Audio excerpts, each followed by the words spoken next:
this gated community of people that have known them since they were born, whereas in first grade they get on the bus about where that car left you off, and they go to the regional school, which is only 10 minutes away, but that's a big deal for a little kid.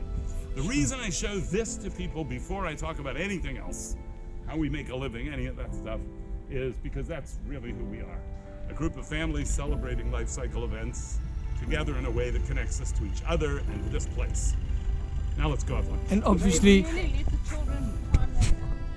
and to that end, where we're going right now is the kibbutz dining room for lunch. So you have to sort of use your imagination. We're not going into a restaurant. We're going into basically a family dining room for 400 people.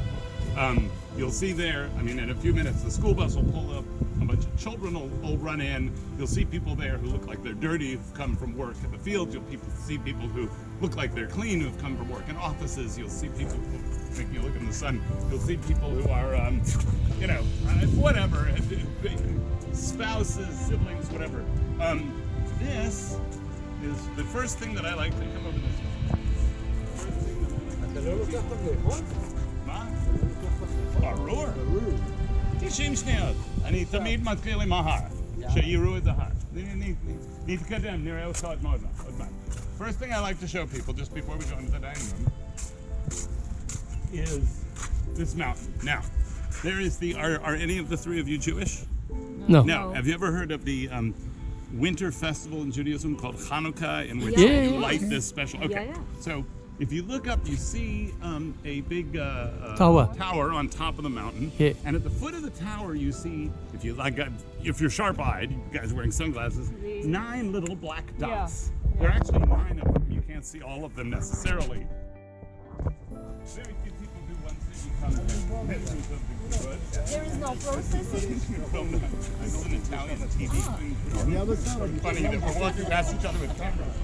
There's no problem. Not only that, you get a severance. You get money if you leave. If I left tomorrow, the kibbutz would give me something like $100,000.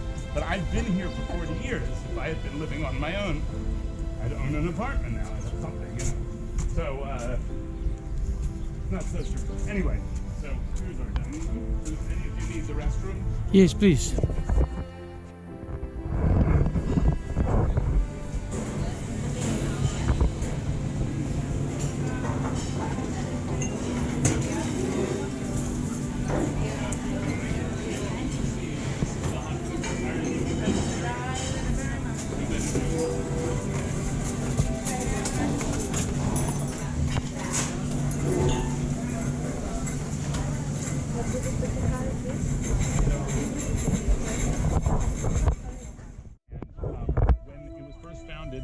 These buildings over here where that gentleman is walking and that platform were the only thing that were here.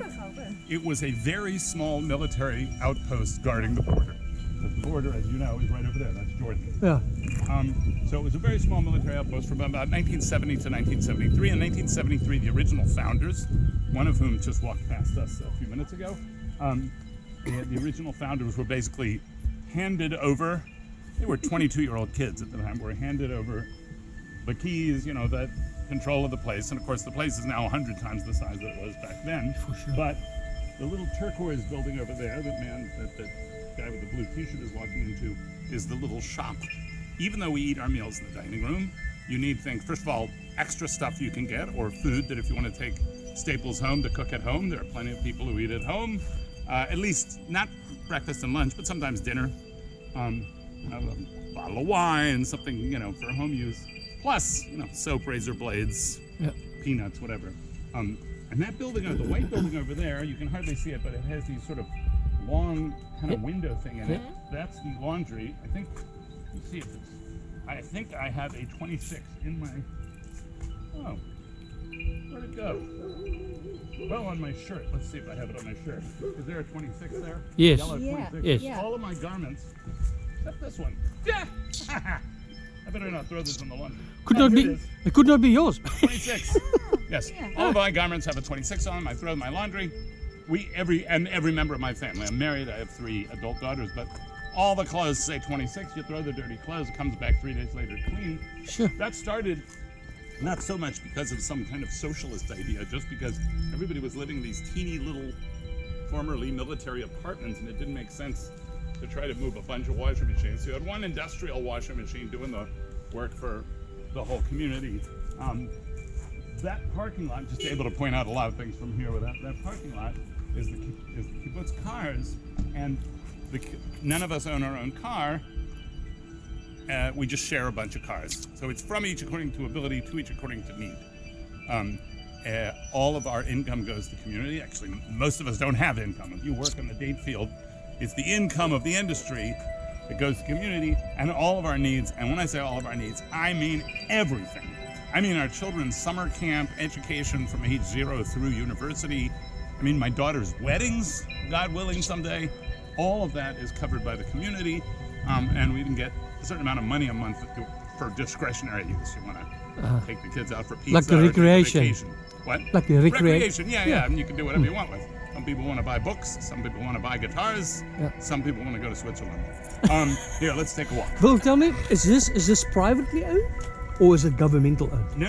It's owned by us. We are the owners, but the kibbutz movement is 280 communities all over the country, and it's been around for over 100 years. So it's kind of a kind of institutionalized lifestyle in Israel. It sounds very revolutionary to non-Israelis, but to Israelis it is extremely, I don't want to say boring, but it's extremely ordinary. Oh yeah, you live on a kibbutz, big deal.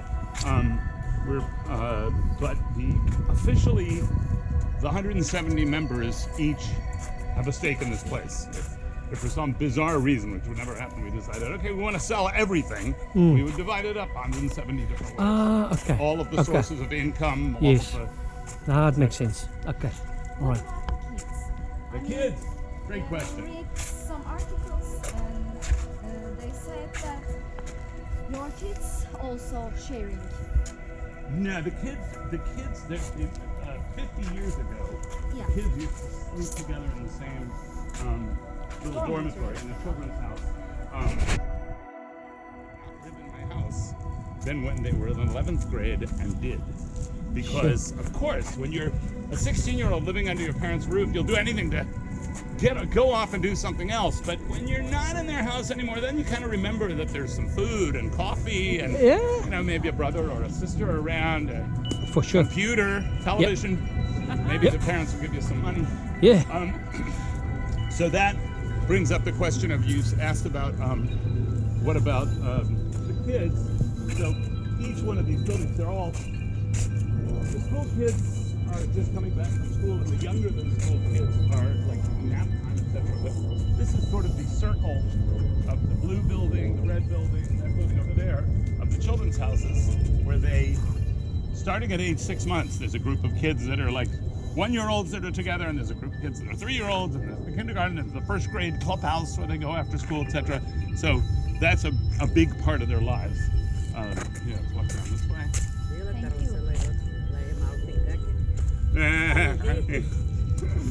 That's gonna be famous. Yeah, you're gonna be famous.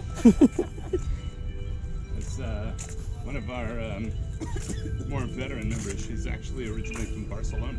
Oh. Barcelona.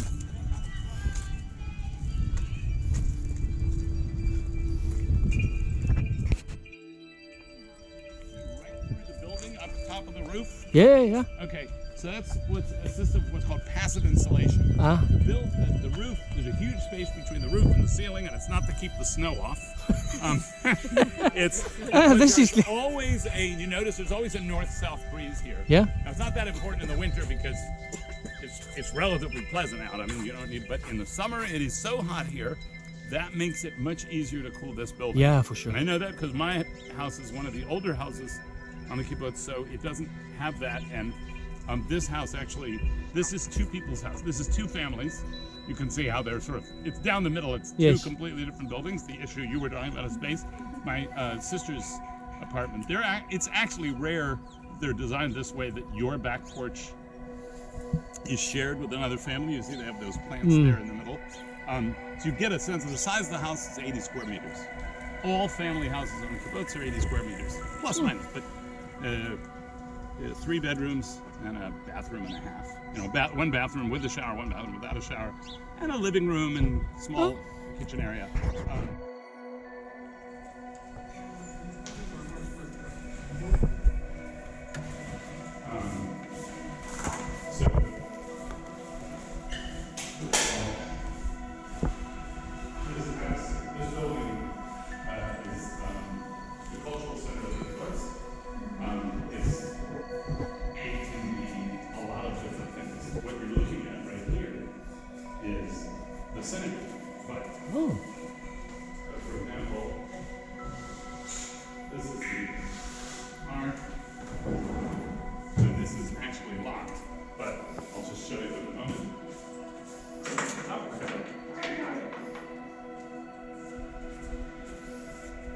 Speaking of things like this,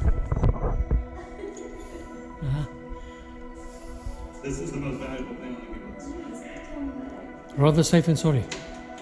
What? Rather safe than sorry. Yeah. You don't actually know. They changed the locks. Oh, got it.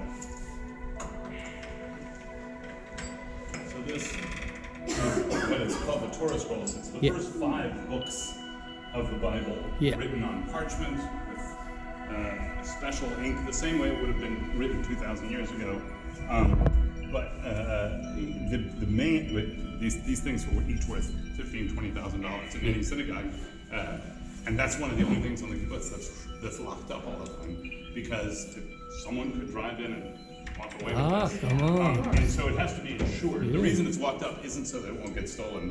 It's that you can't insure it unless you're willing to lock it up. Yeah. So it's only used on the on Fridays and Saturdays when we use the synagogue. But anyway, now I'm gonna. But I think also the other issue is that it's very important for the people, and it's for the Jews, obviously. Right, yeah, it's And- the Torah scroll is Yeah, and it's very the most sacred. sacred thing, yeah. Yeah, for sure. So anyway, this building, right, so right now we're in the synagogue, and this kibbutz has people who are both traditionally observant Jews and people who aren't religious at all. But these walls are actually full. American artist thinking that she was going to spend a week in Israel at her brother's wedding, and she fell in love with Israel and fell in love with this community and fell in love with my friend Mike Silverman, and she has been living here ever since, and she raised 3 children along with my 3 kids. But this is the most important painting. This is the wedding tree. Every time there's a wedding on the kibbutz, a new branch with the name of the couple that got married with the date in Hebrew and in English is put in, and the painting, at the wedding, the painting is given ceremonially from the last couple to get married on the kibbutz, the couple getting married today. And it's obviously, these are almost all our children. 'Cause- yeah. But it hangs here. It's like a trophy being passed down. Yes. And, Very, very and nice. the interesting thing, people always ask that, what if you get divorced? You stay on the painting. Yeah. The wedding happened. Yeah. Oh, I thought you said to them, listen here, there's no divorce here. Your name is... You're stuck. Here, come this way.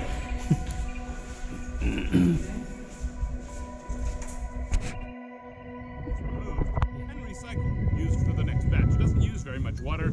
And that giant white tower, a cylindrical white tower, that is a desalination plant because it needs to be 100% H2O, right? It can't have other things in it because this needs to be a pure process. It's okay. And in addition, so across the street, we have the date trees. Now, you've seen date trees before, I assume. We have 10,000 date trees. This is it's the longest running moneymaker for our community. And I say in many ways the most reliable. It's not that we make millions of it, but it's every year there's money. That's 800 tons of dates. You know how much a kilo of dates costs you in the supermarket. That's money. August, September, October is the harvest, but we always have dates. When you get to How do you share it? how do we share it? Yeah, money. We all own the dates. Okay. We farm the dates. We sell the dates. We make the money. It's all we. Sound right? Yeah. Okay? Yeah.